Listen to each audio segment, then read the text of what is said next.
Rams house. Welcome into the Rams Report by Chat Sports. Today, we are breaking down what the Rams might do with their not one, but two first-round picks. We're going to talk about the first one, which is already set. But what an unusual position for Rams fans to be in this year.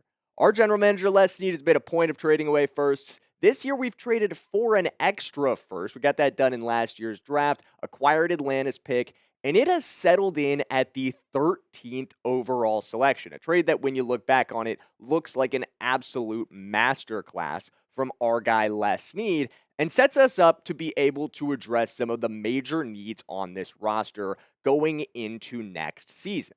So let's break those down first. I got 5 things that I think the Rams could really look to address. And overall, the roster's solid. It's hard to put together a list of 5 needs for the Rams because we're one of the best teams in the NFL. We don't have a ton of huge needs, but I think true number one corner is something that every Rams fan can recognize as a major need for this team over the last couple of years. Bringing in Emmanuel Forbes has been a big boost for that, but overall, we still need that support. A third wide receiver, especially when you consider Tutu Atwell is an outgoing free agent this year. I don't think the Rams intend to bring him back after pretty low production on what was a pretty expensive contract, paying him about $10 million for less than 200 yards receiving during the regular season. Just didn't really go that well. Rob Havenstein, the last remaining St. Louis Ram, one of the longest tenured player, or the longest tenured player on this roster, is currently a pending free agent as well.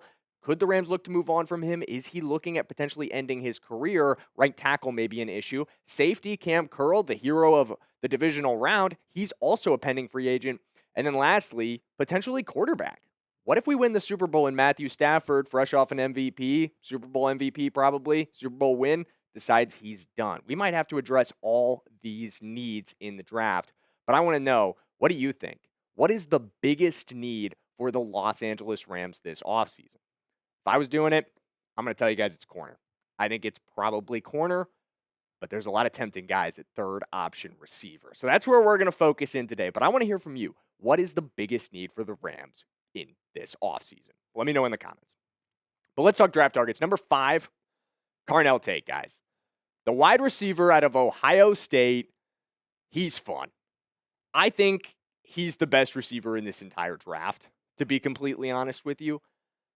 And when you watch the tape at Ohio State with him playing across from Jeremiah Smith, it's why the numbers may not blow you away. He's not a plus 1,000-yard receiver this season. But again, you got to consider he's facing some of the highest level competition you can, and a conference that's won the national championship 3 years in a row. And Carnell Tate was also opposite what I would consider the best receiver who will not be in the draft this year, in Jeremiah Smith. And he's still ultra productive. And you still see the eye test, he passes it, man. He is phenomenal.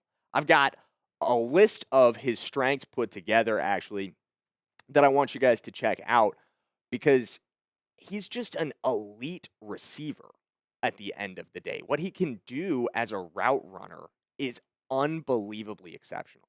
He's a 50-50 ball champion. 12 for 14 on contested catch targets this season.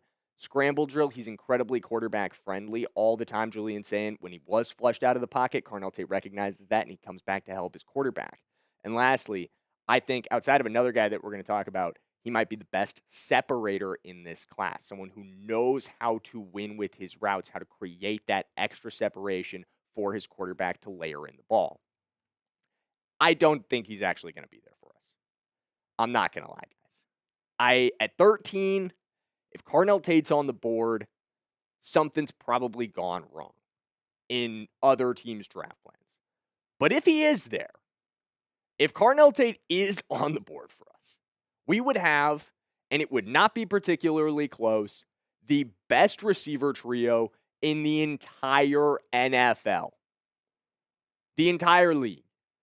No team in the entire league would be even close to us. Nakua, Adams, and Carnell Tate. It'd be unbelievable. We would have a phenomenal receiver trio.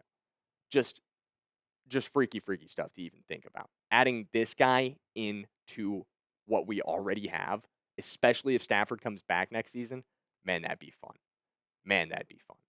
Mansoor Delane. Moving on to our next draft target.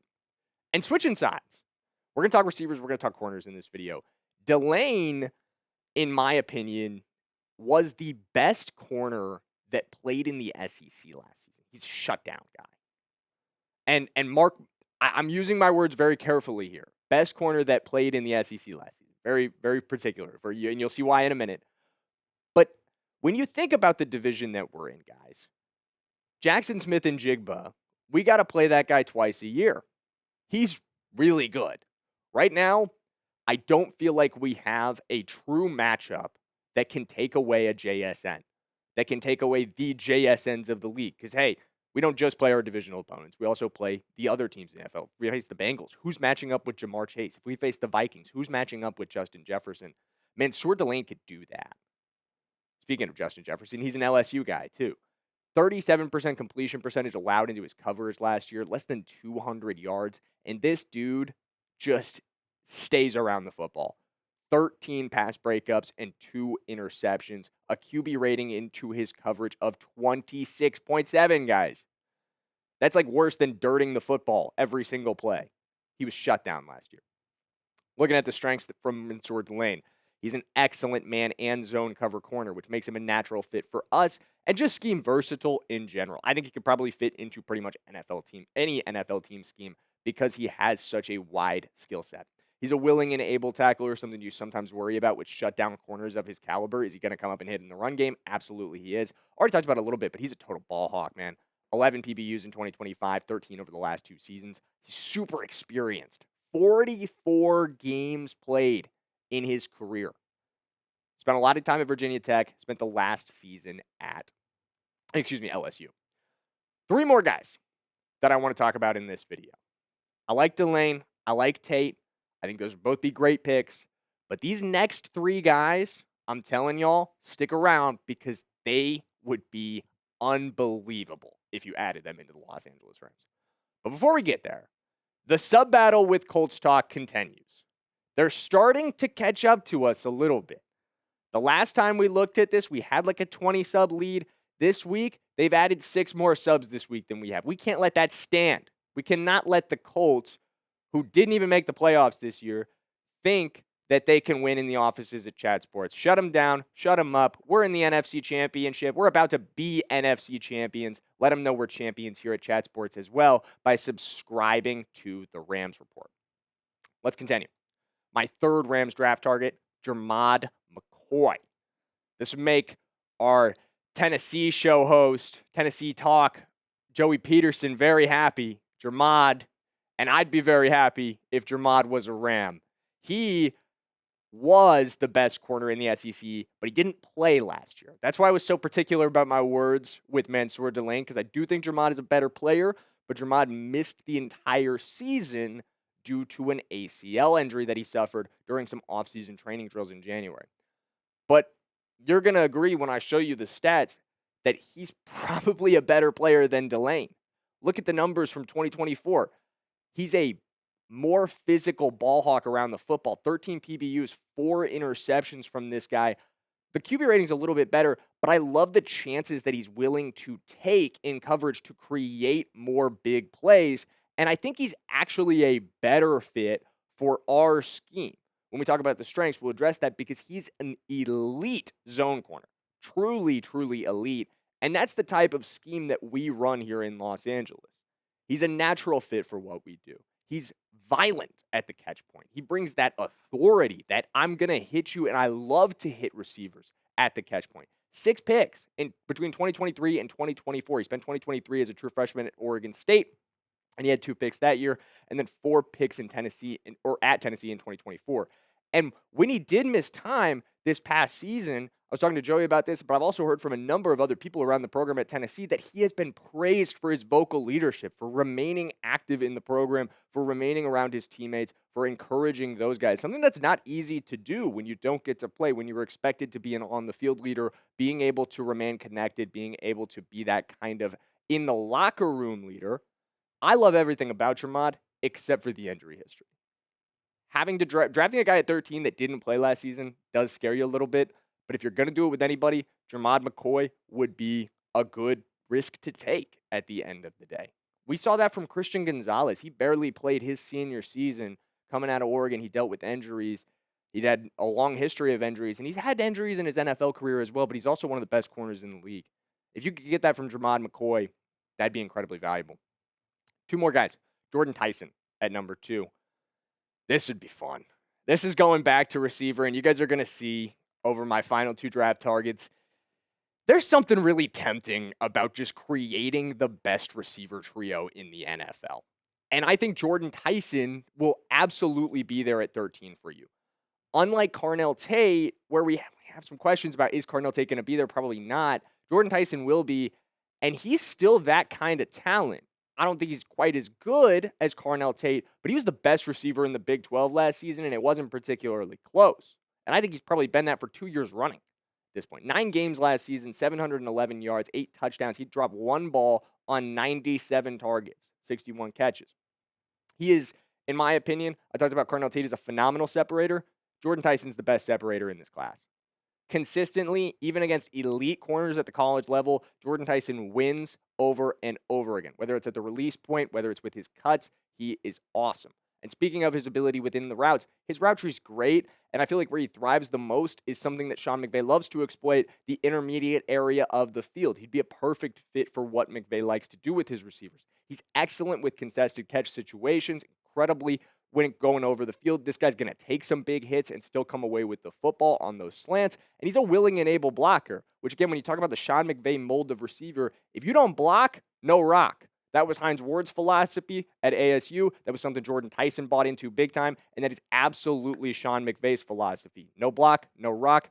Jordyn Tyson led all FBS receivers in blocking snaps in 2025. Great philosophy there from him. I think he'd be a good character pick for our locker room and a good scheme fit in our offense.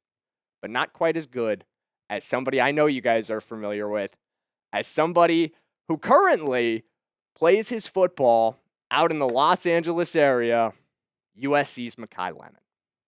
Lemon wouldn't have to travel far to become a Los Angeles Ram. And of all the receivers we talked about, other than Carnell Tate, I think he'd be the best addition, and I think more so than Carnell Tate, he's a realistic addition. You look at the numbers from Lemon in 2025, and he's still young. I don't even think he's 21 years old yet. I'd have to double check on that. 79 catches on 108 targets, 1,156 yards, averaging 14.6 yards per catch, and 11 touchdowns.